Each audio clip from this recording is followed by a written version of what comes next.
So former Vice President Kamala Harris and her husband Doug Emhoff recently bought an $8 million mansion in Malibu. Yeah, she said she got it in a fire sale. But at over 4,000 square feet, Emhoff boasted that you could have a nanny live there and my wife would never see her. After record rains, Los Angeles is awash in cotton. In a related story, Tom Cruise has been reported missing.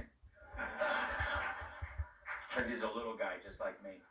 Costco is offering gift cards in return for your outdated electronics, with one man asking, do they take pacemakers?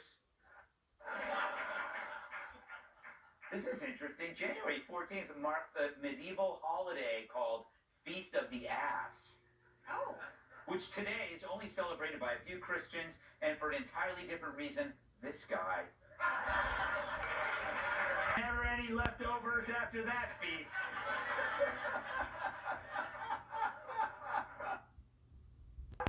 Always shows up on an empty stomach. Ireland, a crashed truck released 15,000 live crabs. Scientists say it was the biggest release of crabs since Hunter Biden left his jeans in an Old Navy red dressing room. Boy, did I mess that up. All right. According to a new poll, President Trump is the most popular politician in Venezuela. And if you have any doubts, check out their new flag. Ilhan Omar says ICE hasn't been able to produce any evidence they are finding undocumented people who committed crimes. She would have said more, but she and her brother were due at couples therapy. The Washington National Opera has ended its 55-year residency at the Kennedy Center after the Trump takeover.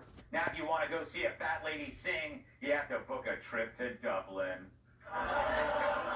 Scientists claim male sexual desire peaks at age 40, but women's sexual desire peaks weeknights at 10. In a federal hearing yesterday about abortion drugs, Senator Josh Hawley asked an actual doctor this question. Do you think that men can get pregnant? I hesitated there because I wasn't sure where the conversation was going or what the goal was. I mean, I do take care of patients with different identities. I take care of many women. Yeah, I wasn't sure where you were going with that. Well, the goal is the truth. So can men get pregnant? Again, the reason I paused there is I'm not really sure what the goal of the question is. The goal is just to establish a biological reality. Doctor or not, I'm keeping her away from my prostate. This absurd exchange went on longer than a full-term pregnancy. I was on the edge of my seat, mostly from the hemorrhoids.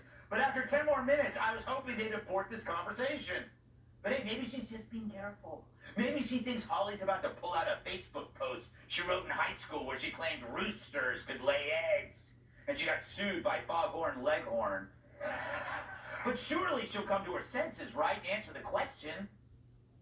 Can men get pregnant?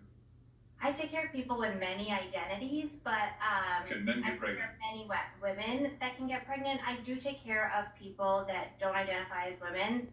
Can men get pregnant? So much for the come to her senses part.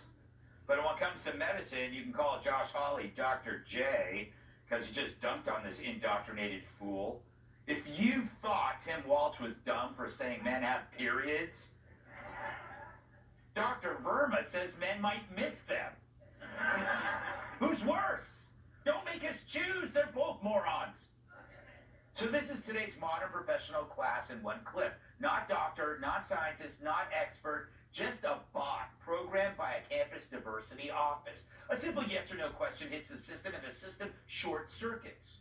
You can practically hear her internal warning go off. Caution may violate campus protocols.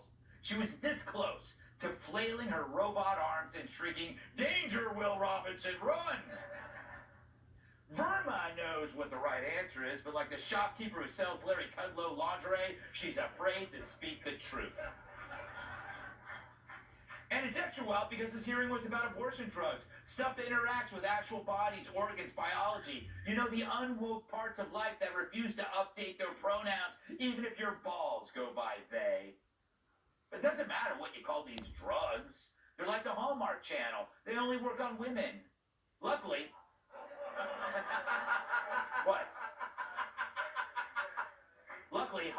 was there to provide a little reminder of what she testified to a moment ago. Let me just remind you testified to a moment ago. Science and evidence should control, not politics. So, can men get pregnant? You're a doctor. Agree. Science and evidence should guide medicine. Do science and evidence tell us that men can get pregnant? Biological men, can they get pregnant? I also think yes/no questions like this are a political tool. And No, yes/no questions are about the truth, doctor. I think yes/no questions are a political tool. No, you're the political tool. Knowing that if you offer the honest answer, you may never be allowed to wear a pink pussy hat again. Look, politicians use language like a smoke machine at a nightclub. It's not there to help you see, it's there to hide how unappealing they really are in the hopes you might do coke with them in the bathroom. But doctors, they're supposed to be the people who don't do that.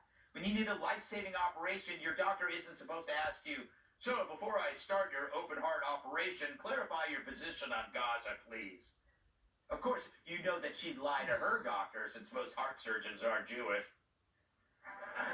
But this doc thinks you're the simpleton for believing men can't get knocked up. A doctor who's all too willing to sell out women on the most powerful, miraculous thing they can do. So, Doc, let me supply the second opinion you never asked for. No, men can't get pregnant, not even the slutty ones. And medicine isn't meant to advance ideology. The goal is to keep us all awake and breathing. But we're in the era where the simplest reality is treated like a trap, and the trap is reality itself. If you say the truth, you're transphobic, which is great if you're running HR at Harvard. It's less great if you're testifying about drug safety and biology in the Senate, and people's lives are in the balance. So what can you do with a doctor who's all in on ideology but buckles when it comes to the truth? I wouldn't have her treat my menopause, that's for sure. Let's welcome today's guest! Looking directly at his wardrobe can cause seizures. Most of making money on Fox Business, Charles Page. He thinks outside the box, including the one he lives in. Host of the Loftus Party Podcast, comedian Michael Loftus. He looks like the valet who tells you the dent was there before. Chef and restaurant owner Andrew Gruel. And finally, she interviewed Oasis and makes funny faces. Most of Kennedy's Age World Podcast, Kennedy.